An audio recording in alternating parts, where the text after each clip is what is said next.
My sister filed false CPS reports to steal my daughter, so I made sure CPS took a closer look at hers instead. Yeah, even now, that sentence still feels heavy to say.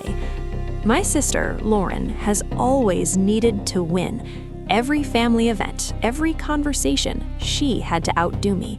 If I mentioned Miley's good grades, she'd pull out her kids' participation trophies. I brought homemade cookies. She brought a 3-tiered cake. But when Miley tested into the gifted program and skipped a grade, Lauren's smile disappeared.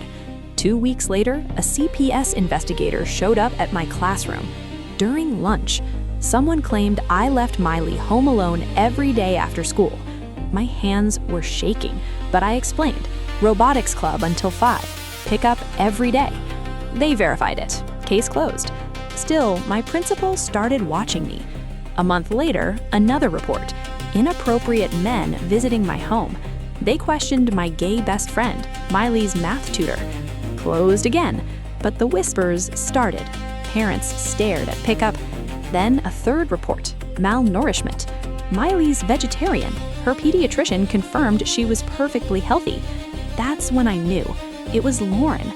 After every investigation, she'd post vague prayers online. At Sunday dinners, she'd tilt her head and ask how I was managing. The fourth report came the day after Miley won the state science fair. Educational neglect, saying I pushed her too hard. I was put on administrative review. Parents pulled their kids from my class. Miley started having panic attacks. She asked me, "Why does Aunt Lauren hate us?" I'd just been nominated for Teacher of the Year when the fifth report hit. This one accused possible sexual abuse because Miley mentioned learning about bodies. Health class. Didn't matter.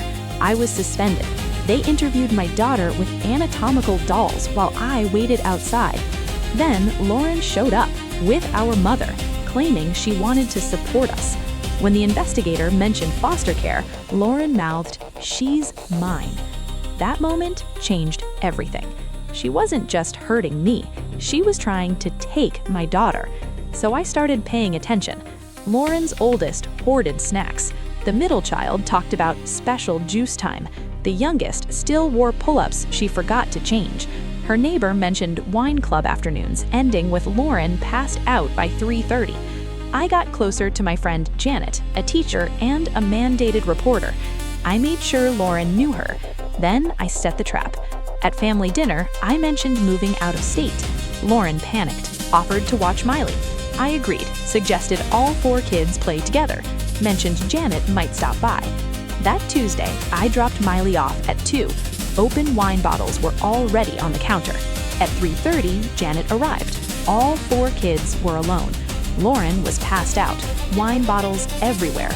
The youngest was crying. The oldest was making sandwiches. "This is normal," the middle child said. Janet had no choice. She called CPS. They found locks on bedroom doors, barely any food. The school confirmed the kids asked for extra lunches.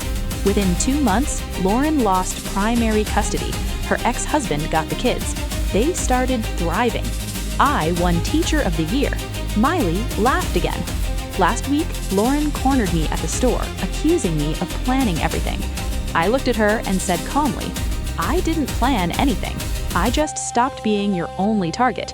Your kids were there all along."